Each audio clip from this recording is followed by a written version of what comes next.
Comment en sommes-nous arrivés là? Quelle question idiote. Tout le monde sait comment nous en sommes arrivés là. C'est ce qui rend la chose si ironique. Tout a commencé avec un coup de feu. En 1914, le prince François-Ferdinand d'Autriche est assassiné. Cette balle est l'étincelle qui enflamme l'Europe dans l'enfer de la Première Guerre mondiale. Le continent brûle jusqu'en 1918.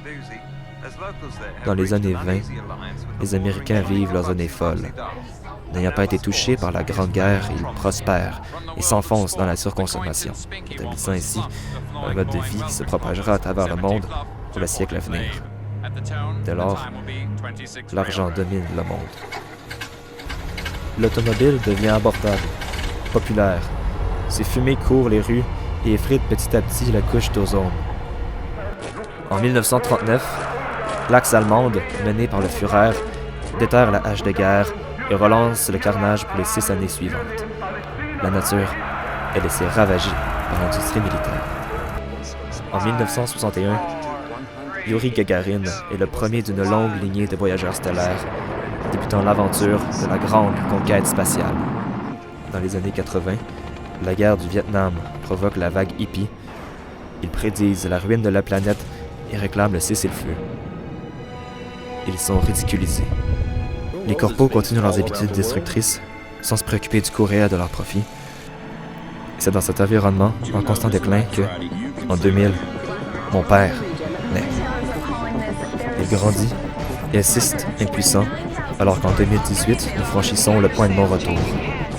Nous sommes condamnés à l'annihilation. En 2019, l'Amazone brûle pendant des semaines. La couche d'ozone est en miettes. En 2025, le dernier glacier fond dans l'Arctique. En 2031, Dubaï épuise ses puits de pétrole et l'Occident tombe en crise économique. Je nais. En 2034, dans un dernier espoir, les astronautes s'envolent à la recherche d'une planète habitable. En 2037, un respirateur est mandatoire pour aller à l'extérieur. En 2042, les vents solaires en raison d'une Terre sans ozone et ravagent 75% de la population, dont mon père. Je suis seul. Puis, 2047.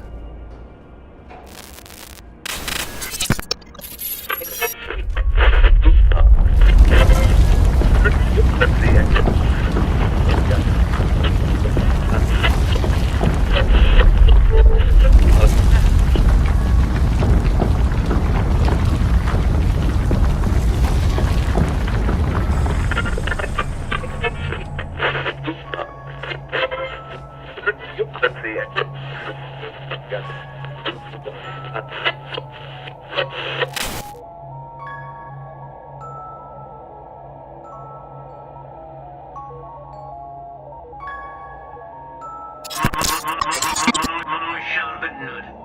Je suis le capitaine du vaisseau spatial Romanov. Notre mission est terminée.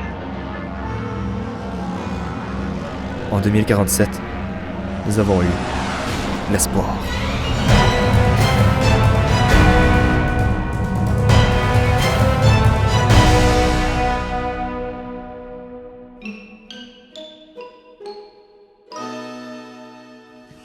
Coupé.